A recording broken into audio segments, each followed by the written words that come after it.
Hi, everybody.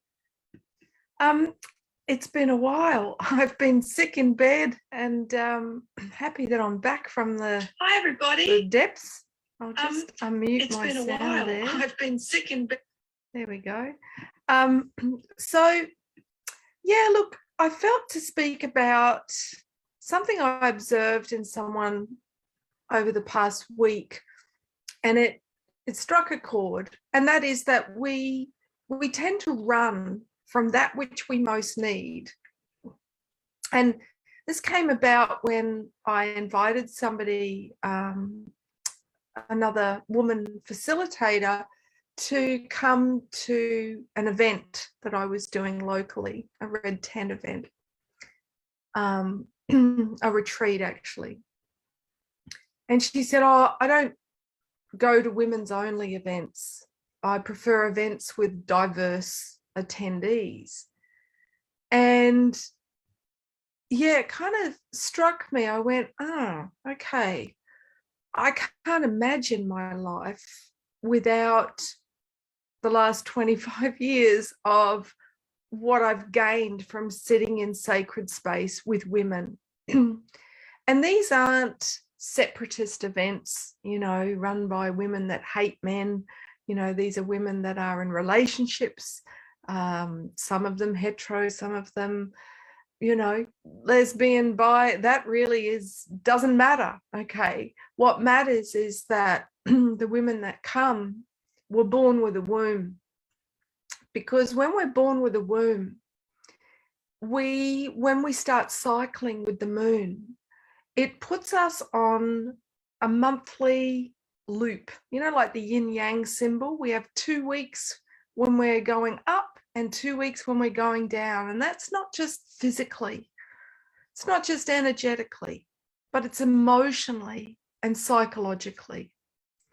And so in all the Indigenous cultures, including our own, because we're all Indigenous to the earth, those of us that have been colonized, our ancestors were displaced from their lands of origin, from their culture, but we are all Indigenous, and we all have a sacred birthright, and that is to receive sacred knowledge when we become a woman or when we become a man. And due to that being outlawed by the Roman Empire, successively all the generations after the Roman Empire lost that sacred knowledge, lost the practice of sitting in an intergenerational space with the men and women of their village, of their community. And in doing that, we lost our way, and we have become increasingly confused about what it is to be a man, what it is to be a woman. And today there is so much politicking around gender, around identity. And what is identity? Identity is the ego, it's the mind. How do I identify? What's my label, my persona? When we come from the soul recognizes we're all feminine and we're all masculine. Okay, so that's never been in question. Okay, we're all gender fluid. That's just a fact. Okay, because the soul is made up of both polarities, active and receptive, masculine, feminine, light, dark. That's just an eternal truth. But there are differences that we need to acknowledge if our soul chooses to incarnate into a physiological form that is biologically female, and that is that we have a womb.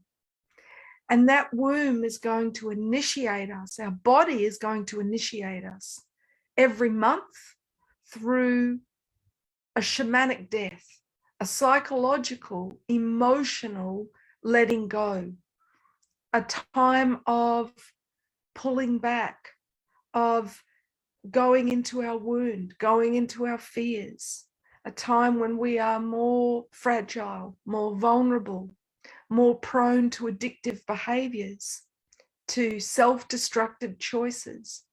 So Having women's only sacred spaces was benevolent to support women with wombs through their dark time, knowing that without this support, they would become a force of destruction to themselves, to their partners, to their children.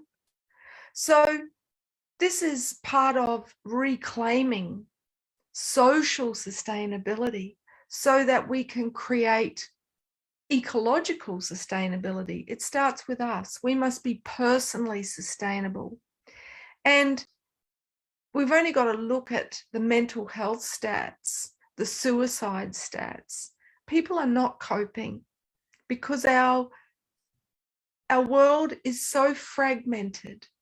We have lost these sacred traditions that once held people emotionally and psychologically, supported them in a spirit of sisterhood, or for the men, brotherhood in their men's lodge, their brotherhood lodges.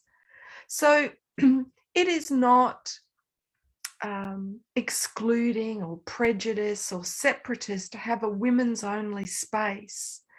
It is acknowledging that there are different needs that we have based on our physiology and how that impacts our energy levels, our moods, our emotions, and that to deny that creates a culture where we have young girls cutting themselves, starving themselves, binge eating. We have sex addiction more rife than ever before. People, using apps like Tinder to desperately try and get validation.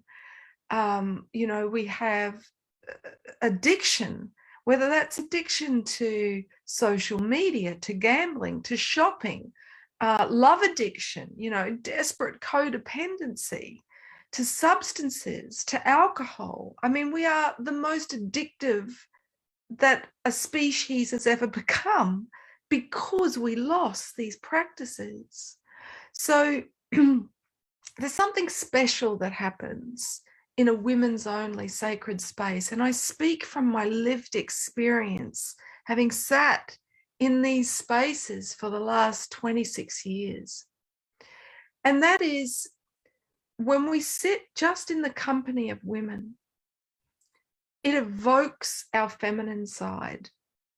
And growing up in a patriarchy, living in a patriarchy, in a culture where the feminine traits are devalued, both in men and women, it is healing to be in a space where the feminine part of us feels safe emotionally, psychologically, to be seen, to be heard, to not be dismissed as too much information or woo-woo or all the mocking comments of the rational critical mind that are so prevalent in a patriarchal culture that dismisses feelings as a weakness, that judges emotions as, immature.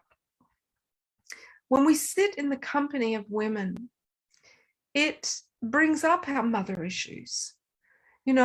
This woman that said to me, I don't sit in women's only events, I don't attend them.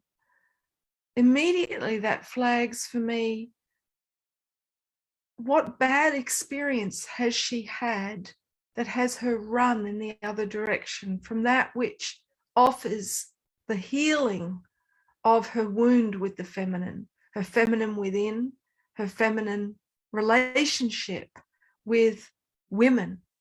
Was she bullied in school, as so many of us were? That's understandable. You'd go, maybe not. I'm not going to sit with a bunch of women. Did she go to a mother's group and feel the unspoken competition between women? Because women that aren't initiated into the Moon Lodge, the Red Tent, sacred sisterhood practices, they compete with other women. So it's understandable if we've seen the shadow of the feminine, of women behaving badly, that we might go, actually, no, I'd prefer not to repeat that. Or we might have sat in a women's circle that was facilitated by somebody that didn't receive the right training, wasn't experienced in how to facilitate, how to, lead a group dynamic that was safe and that was uplifting rather than draining. So everyone walks away feeling inspired rather than, oh, I'm not going to do that again. So it's important that if we make a judgment, oh, I don't do women's only spaces, that we actually stop and we lean into that and we go, why? Why have I made that judgment? Okay, we might dismiss it on, oh, well, that's sexist or whatever, but what's sitting underneath that? And often there's going to be some kind of fear. But the irony is, I have received more healing from sitting in the sacred space of women than in any other modality. And I've, been doing personal growth work and healing work for 30 years. But this has what has been most powerful in addressing my wounds and empowering me as a woman, helping me to understand my cycle emotionally and psychologically so that I don't feel like I'm out of control. I don't experience a lot of emotional dysregulation, which is rampant in women. Borderline personality disorder affects 70% more women than it does men, and young women. It's usually in their teens and their 20s. What is it? It is emotional dysregulation. And one of the primary causes of it is feeling invalidated. Now, the feminine is constantly invalidated, the true feminine, in a patriarchal culture. So when we sit in a women's only space, we are validated that what it is to be female is not abnormal. It's absolutely normal for us if that's physiologically what our soul has incarnated into. When we sit in circle with women, every single woman present, regardless of her chronological age, is a channel for the Great Mother. So we receive nurturance at a level that we can't get from our own biological mother, or we can't get one-on-one over a cappuccino and a cake with a girlfriend. We feel held by the collective feminine. And this is often a catalyst, that level of safety that will bring up the deep old traumatic wounds that we all carry because they are universal. The mother wound, the father wound, the wound that is our separation from spirit, the wounds that make us human.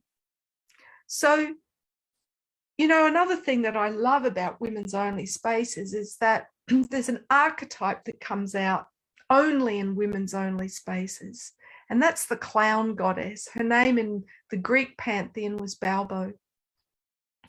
And when Demeter, the mother archetype, was grief-stricken because of not being able to help her daughter who was struggling in the underworld, as so many of our daughters do in their teens and their 20s, and as mothers we can feel powerless to really help them. And in her grief, nothing could console her except Balbo, the clown goddess. And she did that by telling jokes, pulling apart the labia of her vulva. And it was so crass and so ridiculous that Demeter didn't just smile, she belly laughed. And it helped to reignite her spark. So this aspect of women telling filthy jokes, I have, been with women after circle. So we go deep in circle and then afterwards we share food and we laugh. My God, do we laugh? And the humor that comes out because we feel so safe to be bawdy, to be really inappropriate, shocking. In speaking these taboos, it's healing through laughter. We laugh till we cry, till our pelvic floors have us on the floor, crawling with laughter. And this heals the womb, that level of belly laughter. I mean, so many women, because they're not held by a circle every month, they end up inwardly hysterical, and this results in hysterectomies. When women have emotional support, and a lot of women who are in partnerships aren't getting emotional support from their partners, not because their partners are bad, but because they never received initiation. And if you don't know what something looks like, if it hasn't been modeled for you because their fathers weren't initiated, then how would they know? So reclaiming these lost sacred traditions of the feminine is essential for our mental health, our emotional well-being, for our nervous system and our physiological well-being, because our mental, emotional and energetic health is what is then carried in the physical body. It's what's held in the cells. So this is a wellness practice. And each circle is unique. There's always a synchronicity to the women that show up at that time and space when those astrological transits are initiating us, evoking that particular part of our wounding. And so each circle has its own magic. And you never know when you go to circle how you're going to be transformed. You may think, oh, I'm fine, I haven't got any issues. And then you sit in the vortex of circle, and as that talking stick is passed, boom, up comes something that you didn't realize you were sitting on from so long ago. But you've got the support to journey it, to understand it with reverence, to unpack it. And it's reflected by everyone there, and the power of the group shifts it. So you walk away feeling more clear, more empowered, more healed, more whole, more holy, to be able to start the next lunar month. So this is why I'm so passionate about the tradition of the red tent, why I'm so excited to be one of the leaders of this global movement, a grassroots movement that is creating social change from the ground up. And that is the way of the feminine. The way of the masculine is to create change from top-down policy, from the mind. But the way of the feminine is to do it through community. So if you feel called, whether that's to know more, if you're curious, I'll put a link in the description of this video. If you want to know what it is to cycle as a woman, to understand for your own self, for your daughters, maybe you feel like, yeah, I'm at an age where I wouldn't mind holding that sacred space, learning how to facilitate, not to teach, but simply be willing to show up and hold that safe space for women to share authentically from the heart what secrets, the taboo that they don't feel the safety to be able to share elsewhere, to be able to help women to heal themselves through this ancient tradition, then I invite you to join me this week live. And those of you that have already registered, I'm so excited to join with you live this Thursday, maybe Wednesday for those of you on the other side of the date line. So yeah, if you feel to be part of reinstating this legacy that was lost when the Roman Empire outlawed it, then it would be my privilege and my honor to give you everything you need to know, step by step, to be able to learn how to be a group facilitator, how to support women through the darkest time of our lunar cycle, whether they're still physically cycling or whether they've gone through menopause. Women all need this practice, whether they know it or not. If you're born with a womb, then you're going to be journeying on a cyclic level for the rest of your life. more intensely when you're fertile, less intensely, but still with the lunar phases after menopause. And knowing how to navigate this cycle is essential to your well-being on all levels. So that's everything. If you've got questions, please don't hesitate to put them in the chat and I'll circle back and have a read. Or if you're watching this as one of my subscribers, drop us a line and I'd be more than happy to answer your questions.